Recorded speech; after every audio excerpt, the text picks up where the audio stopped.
With us here on Atlanta News First Plus. Just want to let you know that right now there's a search underway by Atlanta police. They're looking for a person who's wanted near a school, actually. And police right now, they're canvassing the area of 531 Lucky Street Northwest, which is a Centennial Academy charter school. Police have not yet said exactly who they're looking for or what that person is wanted for, but Atlanta News First has reached out to both the school and the police department, working to gather more information, but we're going to keep following all the breaking developments and pass that along to you. If you haven't yet done so, please download our app to get the updates sent right to your phone. Also want to let you know about an investigation underway at a excuse me, I'm working the equipment here a little bit, got away from me a little bit, but a fire investigation underway in the Buckhead neighborhood. And so the situation is that right now, Atlanta, the fire rescue, they're looking into what caused two vehicle fires in the parking deck of this hotel early this morning. It's on Far Road Northeast. 540 Far Road Northeast, and the hotel is a Homewood Suites by Hilton. Atlanta police and fire got the call around 4:30 this morning. And when they arrived, they say they found two cars on fire along with some construction debris on the second level of the parking deck at the hotel.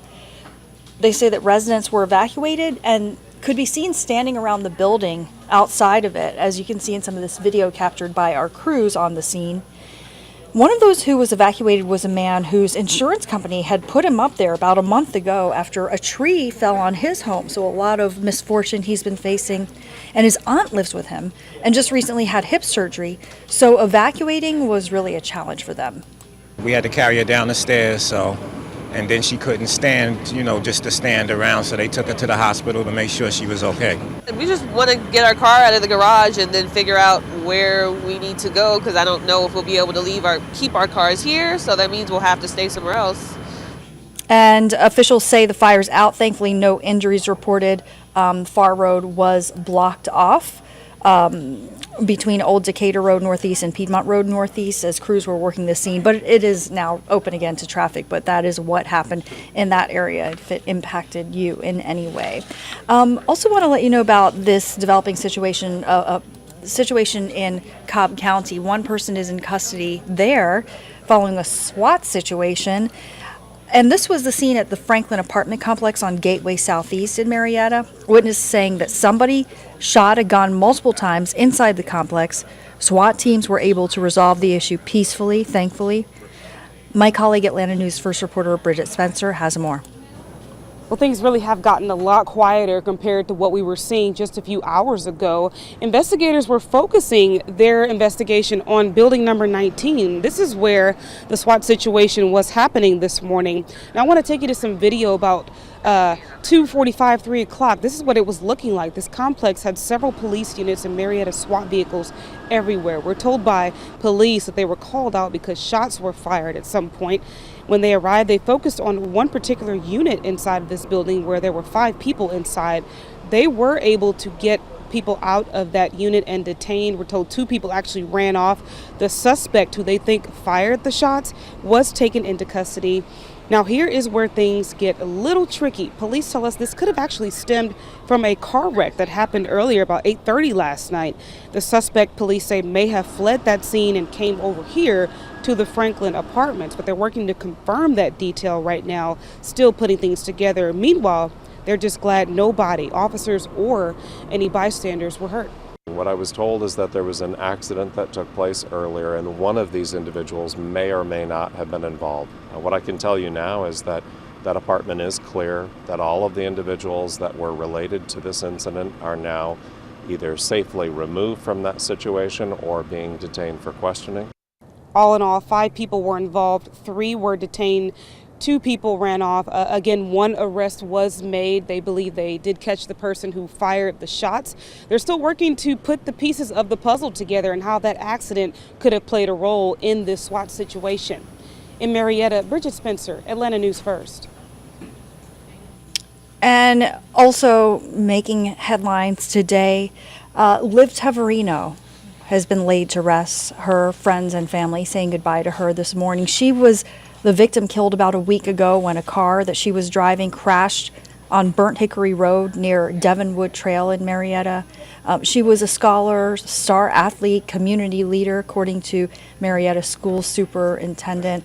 And again, she was honored with a service, her funeral at 10 o'clock this morning. Tremendous loss for that community, needless to say. You know, something that's been impacting so many people around Georgia has been the writer's strike for television and movie writers. Georgians working in the TV and movie industry may soon be able to start filming again, though, because writers and studios have come to a tentative agreement at this time. Atlanta News First Madeline Montgomery has more. Folks aren't heading back here to the studios just yet, but what this means is people within the Writers Guild of America are not picketing anymore, and they have a tentative agreement. They just have to do final approvals, and they started striking back in May. They were calling for higher salaries, better residuals from streaming platforms, and protections against artificial intelligence. And then actors began striking shortly after them. The impacts reaching far outside of Hollywood, with rallies happening right here in Metro Atlanta. According to the Motion Picture Association, Georgia's film and TV industry creates more than 137,000 jobs and nearly $3.82 billion in total wages. So when could production be back underway? If writers' rooms get back by October, then production is feasible by January. Of course, this is entirely dependent on whether the SAG-AFTRA strike gets resolved. Representatives with the Screen Actors Guild of America say that they are congratulating the Writers Guild of America, and they hope that they soon could also have a deal. They are still in negotiations, but for now, they're still striking. Reporting in Fayetteville, I'm Madeline Montgomery, Atlanta News First. All right, turning to this now, free COVID tests. So starting today, you are able to order free COVID tests to be delivered to your home. This is part of the Biden administration's $600 million plan. The administration is relaunching the website to let you order up to 4 COVID tests per household. All you have to do is visit covidtests.gov. Okay, also letting you know about this, because even if you're not interested in yourself attending, I mean, because if you probably were, you probably already know, and you would have tickets, but Drake is in town for 2 nights. The Canadian superstar bringing his It's All a Blur tour to State Farm Arena with Atlanta's own 21 Savage. It's all happening tonight and tomorrow at 8 o'clock. There actually are still tickets available for both nights if you're interested, ranging in prices as low as $325 all the way up to $1,000. So there are tickets available, but needless to say, this is going to impact traffic. So just something to be aware of. Again, that's 8 o'clock tonight and tomorrow that Drake is here on tour. We're going to have this and all your top stories on our next live broadcast at 3 p.m. But of course, the news always continues right here on Atlanta News First Plus, and you can have updates sent right to your phone by downloading our free Atlanta News First mobile news app. Thank you. Have a great day.